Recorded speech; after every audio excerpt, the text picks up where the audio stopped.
I'm always going to have this pain. This pain's never going to go away. This pain's going to be the death of me. There's no cure for my pain. All those types of pain catastrophizing thoughts will make pain worse. And a lot of times what we have to do is start to work with our patients regarding mindset, regarding what's possible, what's the potential out there. Their expectation is another one. When patients come to you, if they're expecting that the treatment you're giving them is going to work, they're more likely to have a positive benefit or to experience relief than if they think, well, I don't know, this massage probably is not going to work, but I'm going to try it anyway. So expectation is another big factor. And all those go along with, our thoughts and our emotions. Welcome back to the Essentially You podcast, all about reinventing your health with safer, cheaper, more effective natural solutions and powerful lifestyle changes so that you become the CEO of your health. I am your host, Dr. Marisa Snyder. Today's episode is all about healing pain naturally with Dr. Joe Tatta. With over 100 million people in America suffering from chronic pain, it's time we address this extremely important topic. I am not sure if you are aware, but I personally lived with chronic pain for over 15 years, and those were some of the darkest years of my life. You can listen to my full story on episode number 1, Become a Healer in Your Own Home by Reinventing Healthcare, on this podcast. But basically, in a nutshell, I was on meds for many years, and I felt so hopeless without them. But I held on to hope that there was another way. Goodness, there had to be another way. I could not imagine being on pain meds for that many years of my life. I was so desperate to find a natural solution to my chronic and debilitating migraine and neck pain, and thankfully I did with an integrative approach, and that's why I am so passionate about sharing Dr. Joe Tatta's powerful message today. I know that you are suffering from chronic pain as well, or that you know someone in your life that is. It isn't even just me and my family. I have many families who have dealt with chronic pain, and I am so grateful to be able to bring these types of solutions to them. Now, it's doctors like Joe Tatta that are changing the way that we look at healing pain. But before Joe Tatta dives into his proven strategies to accelerate healing and decrease pain naturally, I want to just quickly share a resource that I created for you to empower you to become the CEO of your own health. As you know, I'm an avid essential oil user and would use oils for literally everyday emergencies, muscle and joint pain, emotional support, non-toxic cleaning products, personal care recipes, hormone support, and so much more. And I also recognize that getting started with essential oils can feel like a daunting task, because I still remember when I opened my first essential oil kit and literally did not know what to do with these oils. Luckily, after many years, I've become an expert in the field, and I've created the perfect resource for you, my Essential Oils 101 online class. I will not only guide you through the basics of getting started with essential oils, including how to choose them, safety concerns, the need for dilution when you're applying topically, but also how to transform your life with only 5 essential oils. That's right, 5 essential oils is all you really need to get started. You will learn about their unique chemistry, how they affect the body and mind, including specific information on how to harness their powerful effectiveness in your home.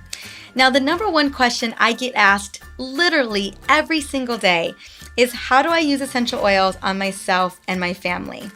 Now, we all know that the internet is full of information about essential oils, but if you're anything like me, you don't want to just buy any oil or apply to an area on your body without feeling confident. I completely understand. I personally want to address all of your pressing questions and much more in my new Essential Oil 101 class. And as I mentioned before, I am literally going to show you how to transform your family's health with just 5 essential oils. Now, if you are ready to create powerful natural solutions with oils and make over your cleaning cabinet, medicine cabinet, and much more, don't miss out on this free class.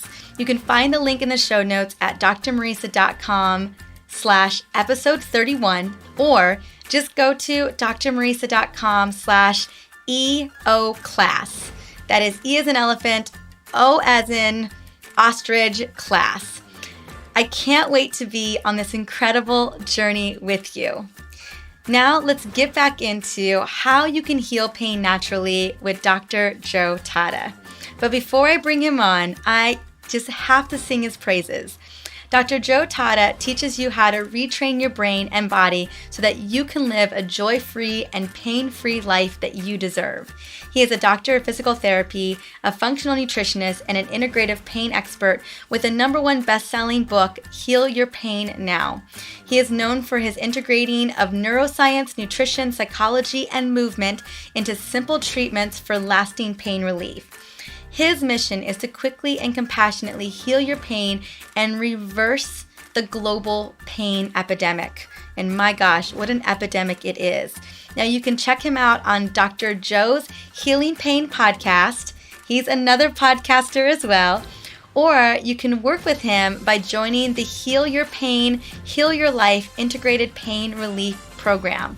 And you can learn all about that at drjoetatta.com.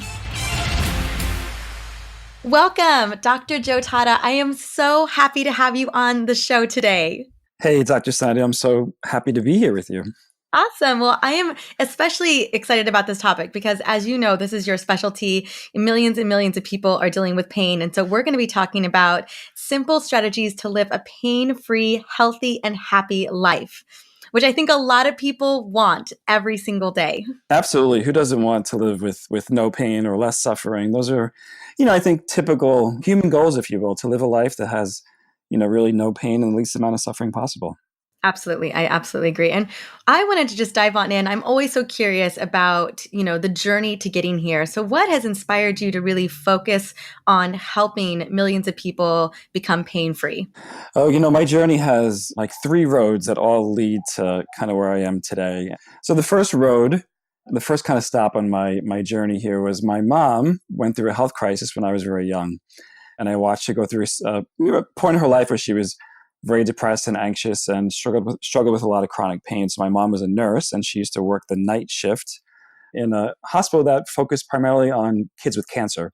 So she'd go to work all evening on the night shift, but during the day she was awake. She was taking care of, the kids and the house and the dog and the dad, all the things that super moms do. And this is back in the late 70s where, we looked at this kind of like burning the candle at both ends as like burnout. And now we can kind of look at it more as like adrenal fatigue or adrenal burnout, but she got really burnt out. So I watched her kind of hit rock bottom. But the interesting thing is I watched her heal herself naturally.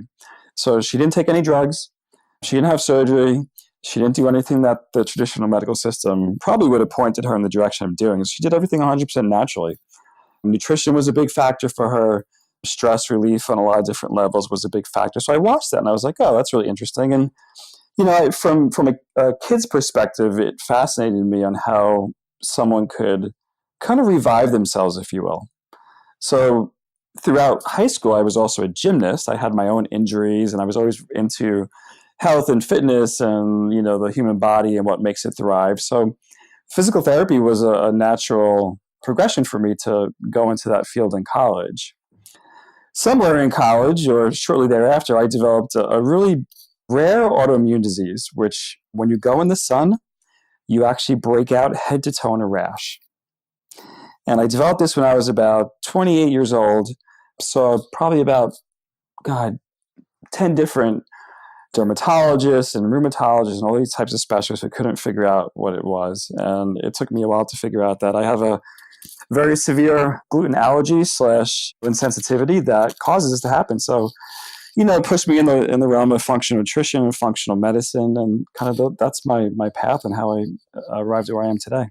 I love that. I so appreciate that story. It must have been a really interesting and eye-opening experience to watch your mom in that healing process when that was so definitely against the norm then. It was, especially for my mom as a nurse, because you're trained in the traditional medical system.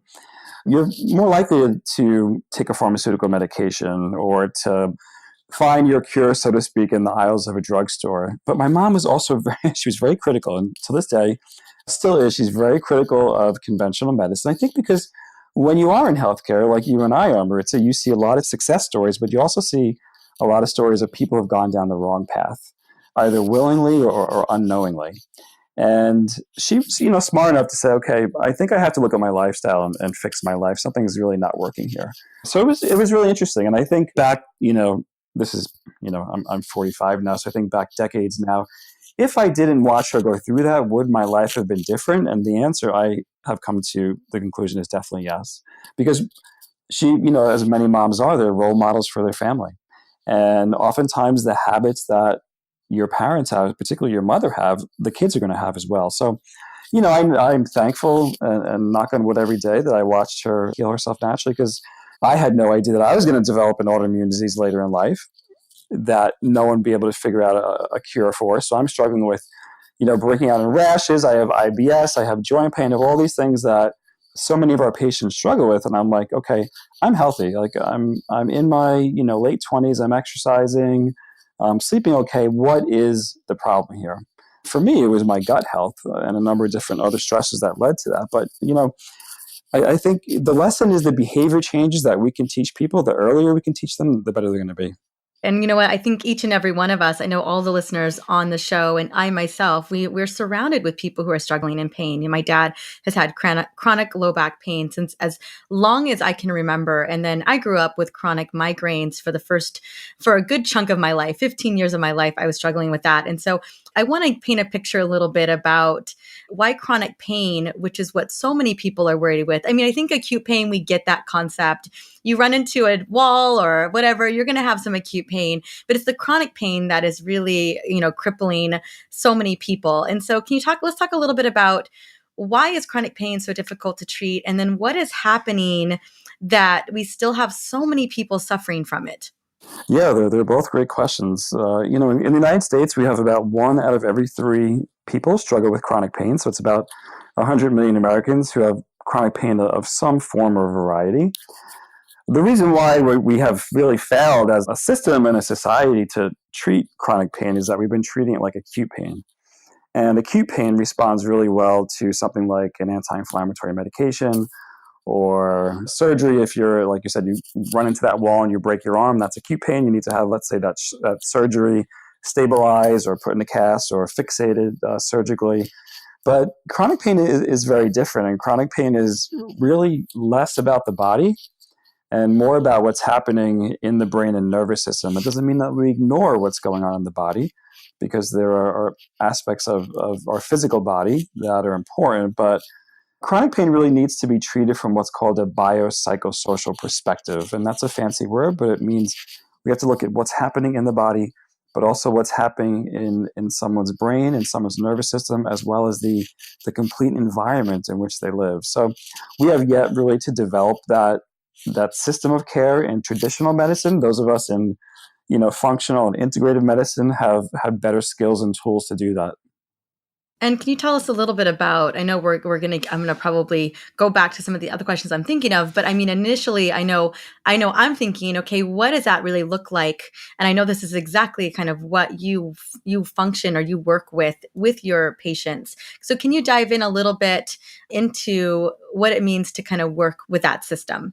We're not seeing that in the allopathic at all.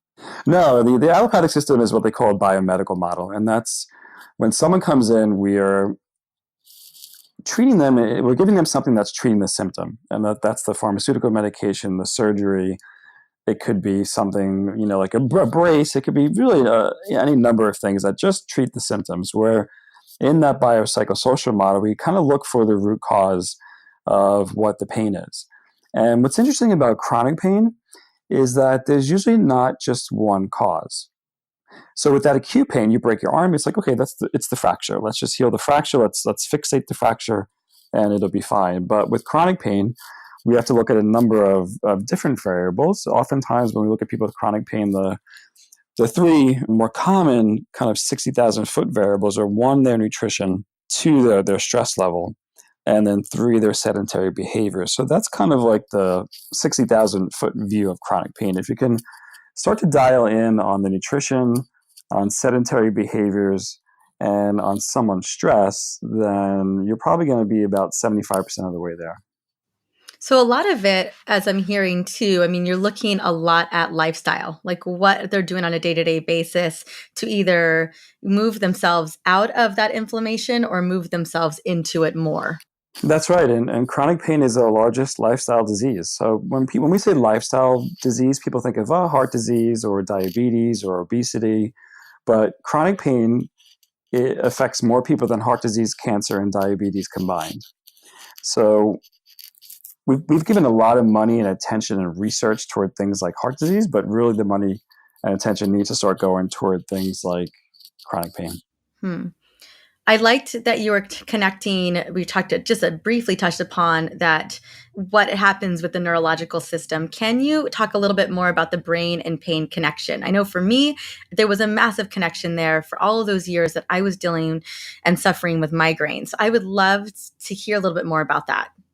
Yeah, basically, in your brain, there's a number of different parts of your brain that all connect and fire when you have chronic pain, but there's one particular part called the amygdala, which is responsible for that fight or flight response that you have. So if you're being chased down the street by someone who wants to rob you, that fight or flight response kicks in and you take off like a dart, so you start running. What's interesting about chronic pain is that fight or flight response persists for anywhere between 3 months to upwards of decades or years. And when that fight or flight response persists, you get chronic inflammation, you get chronic muscle tightness, things like headaches and migraines, IBS. Basically, your nervous system is really firing and setting off all sorts of signals throughout your body. Pain, in and of itself, is the biggest warning sign that your brain is going to set off. So whenever your brain wants to alert you that something's wrong, it's going to create pain as that warning signal. And a lot of people don't realize that just because I feel pain in my back, yes, there may be something in your back that needs to be taken care of, but ultimately that warning sign or that signal is coming from the brain. And I always tell people, no brain, no pain, meaning if you didn't have a brain, you wouldn't have any pain. So ultimately, the brain is the cause of pain and the brain is the output for pain, no matter what type of pain you have. Now, you talked a little bit about fight or flight, which was interesting. And I wanted to just kind of connect or go further and deeper into, because I think about fight or flight, I think about how often every day people are thrown into fight or flight, right? That they get an email that sends them into a tailspin, or they see a commercial that tells them that, they probably don't have enough savings in their account for retirement. There's so many things that trigger us, or we think we left the stove on and we left the house. What's the connection between stress and pain as well? Do you see that stress can drive even more pain in the body if someone's dealing with chronic pain? Absolutely. So your brain is like a big satellite receptor, and it's taking in information all day long. So you have to think, how does my brain take in information? Well, it takes in information from the things that you hear, like you mentioned that commercial on television. It takes in information by the things that you see. So the commercial is another visual example of that. What you smell is another example of that. So if you smell a fire, you smell something burning, that fight or flight response might kick in. What you taste, so if you eat food that's bad or toxic, it typically shouldn't taste very well, and it alerts you that I shouldn't be digesting or ingesting this. What you feel, so pain in your body is one, muscle tension and tightness is another, putting your hand on a hot stove is another. So your brain has all these ways to take in information. And what your brain is doing is it's constantly weighing whether you're in a safe environment or you're in a dangerous environment. So the more danger signals you have, the more stress your brain perceives and the more likely your brain is to turn pain on. The more safety signals you have, the more likely your brain is to be in that relaxed state, that parasympathetic rest and digest or rest and play state, and you'll have no pain. So when you look at all the things in your life, you kind of constantly weighing, okay, how much danger am I in versus how much safety do I have? So looking at the five senses, sight, sound, smell, taste, and touch, is really a great way to say, okay, how can I bring some safety signals in through those senses? And once you do that, it helps turn down that pain response or turn down that pain signal. And is this kind of similar to the same link between our thoughts and emotions that are influencing pain? Are they some of the same connection, same relationship there? Because I can imagine that when we're feeling overwhelmed or we're feeling anxious or there are negative thoughts or whatever is going on in our body, goodness knows that, on a day-to-day basis, depending on the person, we're dominated by our feelings and our thoughts. Is that kind of the same connection there as when we're perceiving stressors from the environment? That's right. So your thoughts are kind of like the grand amplifier. So if you have thoughts of negativity, if you have thoughts of distress, if you have thoughts that are anxious or depressed or one of the many hundred thoughts that we have, if any of those are along the negative side, that it's kind of like putting fuel on a fire. So if you have a little bit of back pain, maybe let's say a 2 out of 10, but you get in a fight with your wife before you go to work, and then once you get to work, you have an argument with your coworker, guaranteed though that emotional response is going to amplify your pain and make your pain worse, not only in its intensity, but also in its duration. And that feels to me, when I think about that, that someone can end up in a spiral. My thought is, when I've worked with patients in pain, it is really difficult to be in a positive mood, to be in good spirits when you're in that much pain. It often leads to depression. And so do you see that oftentimes, kind of this vicious cycle where people really struggle to get out of it? Yeah, so the clinical term for that is what's called pain catastrophizing. So that means you only see the negative. And oftentimes patients use these little verses or these little phrases, and you can hear them. So if you're a clinician and you hear these types of phrases, it starts to cue you off to things you need to address or assess in some ways. But when patients say things like, I'm always going to have this pain's never going to go away, this pain's going to be the death of me, there's no cure for my pain, all those types of pain catastrophizing thoughts will make pain worse. And a lot of times what we have to do is start to work with our patients regarding mindset, regarding what's possible, what's the potential out there. Their expectation is another one. When patients come to you, if they're expecting that the treatment you're giving them is going to work, they're more likely to have a positive benefit or to experience relief than if they think, well, I don't know, this massage probably is not going to work, but I'm going to try it anyway. So expectation is another big factor. And all those go along with, our thoughts and our emotions. I wanted to explore that a little bit more. All right. Then I wanted, we know you talked a little bit about this and specifically around your story, which I thought was so important. I know for me, one of the biggest game changes when I was moving out of pain, and I, for a long time, believed that I was going to be, not only did I believe it, but I was told that my chronic pain was something I was just going to have to live with until I met a doctor who told me otherwise. And one of the things that made probably the biggest shift in how my body was functioning, how I was dealing with stress, all of it was nutrition. And I know for you, very much a big part of that autoimmune condition was driven by gut health. So can you talk a little bit about what does nutrition have to do with pain and what kind of things can we do nutritionally to reduce pain in the body? Yeah, it's a great topic. For so many people, they're caught in a state of chronic inflammation. So if you look at patients who are struggling with obesity or being overweight, if you look at the amount of people who struggle with things like prediabetes or diabetes, all those are inflammatory conditions. And the best way to treat any inflammatory condition is to reduce inflammation naturally. And the way you do that is through nutrition. And ultimately, the way you do that is through healing your gut, is looking at the effects of food, nutrition, and nutrients on your gut health. And for me, it was a gluten and dairy insensitivity. And once I figured out what those two things were, not only did my IBS get better, but my joint pain went away, and this reaction I would have to the sun. You wouldn't think a person would have a reaction to the sun where they would break out all over their entire body, but that's exactly what happened. So, healing the gut is a big factor. What people don't make the connection with is how can my gut health connect to my joint health? And when your immune system is on fire from your gut being inflamed, there are inflammatory chemicals and proteins that circulate throughout your entire body. And the one place they wind up landing are in your joint tissue. So in your tendons, in your muscles, in the synovial sheaths that line your joints, in your cartilage. And they land there and they set off, their own inflammatory response. You can take an anti-inflammatory medication and that may help you temporarily, but it's not going to put out the fire. The way to put out the fire is to decrease the inflammation that you have that's typically coming from your gut, which is linked to diet. I also wanted to explore, we're talking about inflammation specifically, and I hope that people are really kind of getting a sense of that's what's really driving things. So how do we begin to quell the inflammation in the body? We talked about emotions, how they play a role. We talked about how stress and really lifestyle. Are there other recommendations that you can make that people can do at home or a day-to-day basis to help to lower inflammation inside of the body? Yeah, I mean, of course, nutrition is the first one. And nutrition people get confused by a lot because there's so much information out there. But I have people keep it really simple that if you can start with just at least a 100% whole foods diet, meaning that you should be eating things that don't come in a box, a can, or is, factory produced by man. If you can start there, it's a really great place to start. And a lot of people will feel better. They'll lose weight. They'll have less joint pain, less headaches. Their autoimmune disease will start to decrease, even reverse, with just a 100% whole food diet.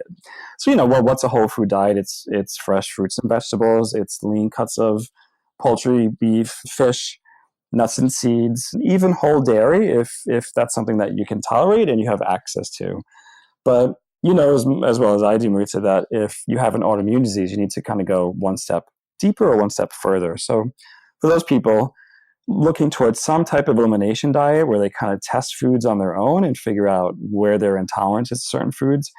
For the simplest, I tell people to get off gluten, dairy, and sugar 100% for at least 30 days. Some people need to be off it for 3 months and see how they feel. See if their inflammation decreases, see if their swelling goes away, see if their joints feel better, see if they can sleep better at night. Headaches, like you mentioned before, and of course, IBS is another big one that tends to alleviate itself. And then are there, especially if people are dealing with joint pain or cervical pain or lumbar pain, are there movement strategies that they can begin to implement so that, I think one of the big concerns is that people feel they don't feel empowered. They feel powerless when it comes to their pain, that it's completely controlling them. What are things that people can do to feel like, okay, if as long as I'm doing some of these things, I'm moving in the right direction? Yeah, I mean, movement's medicine. So whatever type of movement that you can find that you like to do, that feels good for you, that doesn't cause your pain to flare or to increase, that's really positive. So, movement is like nutrition. It's very specific and very personalized. If you haven't moved in a long time, then you may want to see some type of professional, like a physical therapist or a chiropractor that can help you with movement. They'll also help you with types of manual therapy, whether it's joint mobilization or manipulation, which has been proven to help decrease pain and increase people's function. So, you can always start there. If not, things like a very gentle or restorative yoga class is a wonderful thing. Pilates or Feldenkrais, things like Tai Chi, those are all really nice, easy, gentle ways to start exercising. Oftentimes they're done within a group setting, which is powerful for people as well, because you get the kind of social support that you don't often get when you're just, let's say exercising at home by yourself or going to the gym and exercising, on your own. Above and beyond that, then it just really it comes down to how much time do you really want to dedicate to exercising. What I really think is the kind of secret sauce for people once they're starting to move beyond pain, they're feeling more empowered, is twice a week to do something that involves strength training, and once a week to do something that involves some type of high intensity training, and then once a week to do something that involves some type of flexibility and mobility training. If you can do that 4 times a week, you're golden, and you'll not only feel better, but you'll probably stave off a number of chronic diseases that are plagued by people who live in Western society who don't move at all. Right. More of a sedentary lifestyle. Yeah, that's right. Now, I know our listeners are definitely looking for that little glimmer of hope. Would you be open to sharing a success story? I know that you have had such a phenomenal success, not only with your book, but also with your patients on getting them out of pain. I'd love to hear a story that you love to share. Yeah, I mean, I have so many. The one that comes to mind just recently is a woman by the name of Carol. And Carol found me through my book. She found my book, actually. Read my book, and then from my book found my website and a lot of the programs that I offer, and she joined my online program. And Carol is 62 years old, and she's had fibromyalgia for the past 20 years. And she's, the typical chronic pain patient has seen upwards of 10 to 15 practitioners and still haven't found a solution or relief. So Carol found my program. She went through my program. She put herself on a diet that worked for her. She learned about what the brain and pain really means on a much deeper level and how to work in some strategies. And her chronic pain started to reverse itself. Now, the thing about Carol is that she worked from home. So she walked around her house using a walker. And the other fascinating thing about Carol is Carol's husband is a C5 paraplegic.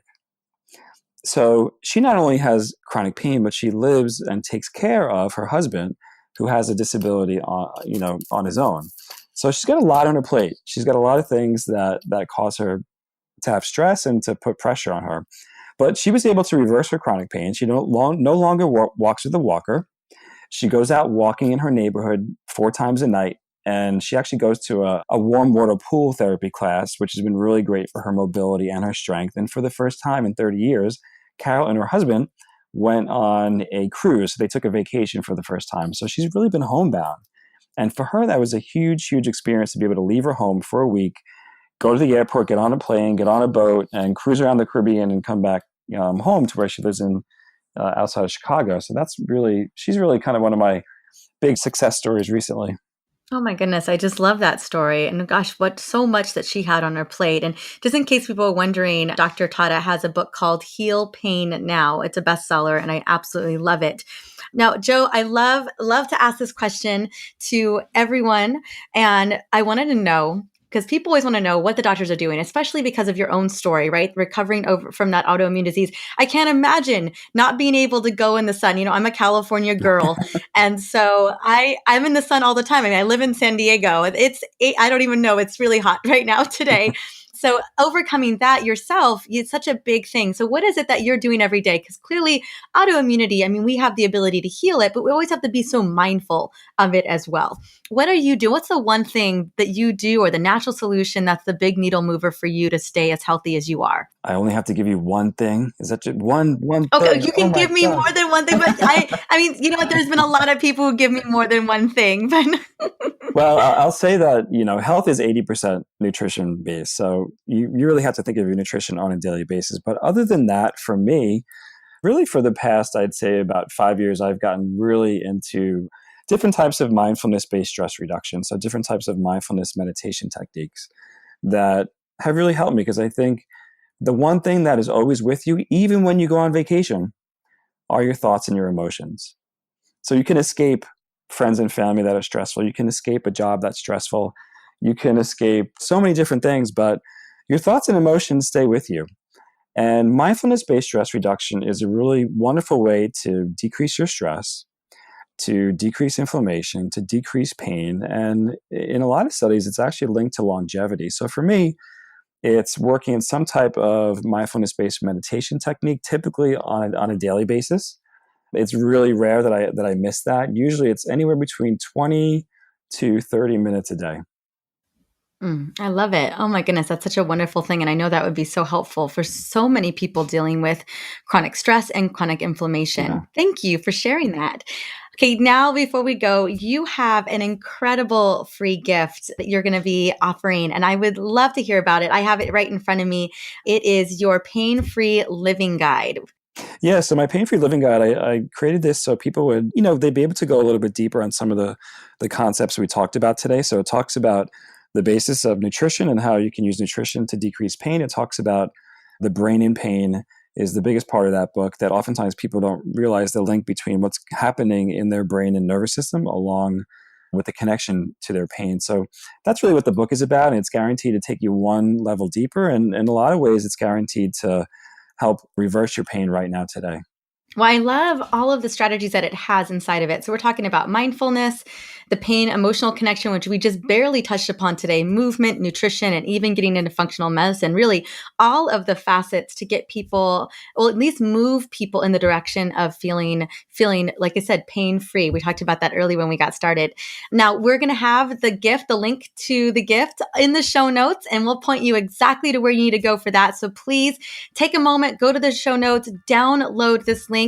Also, if you want to find Dr. Joe Tatta, you just have to go to drjoetatta.com. It's drjoetatta.com. Definitely check him out. And I love your book, Dr. Tatta. Thank you so much for coming on and sharing your incredible wisdom with us.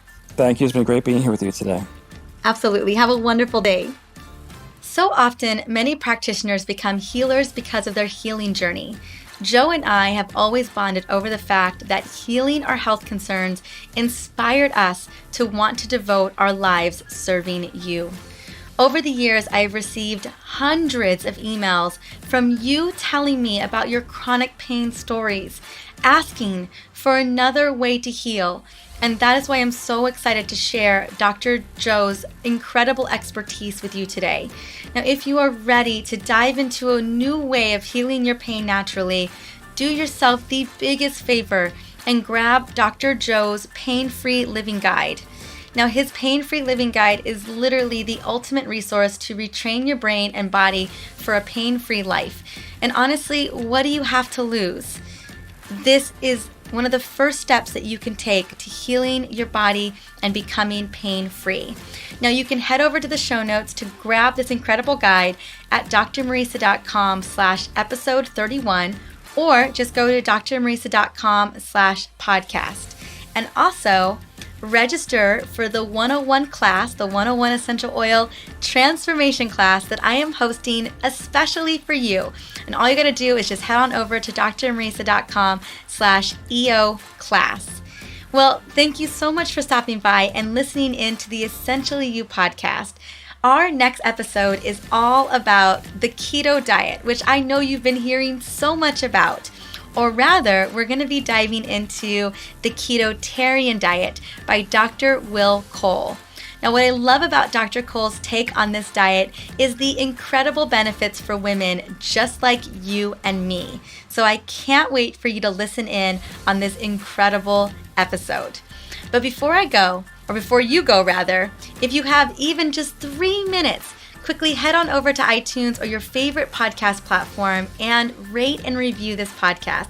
Your reviews literally help to shape this show.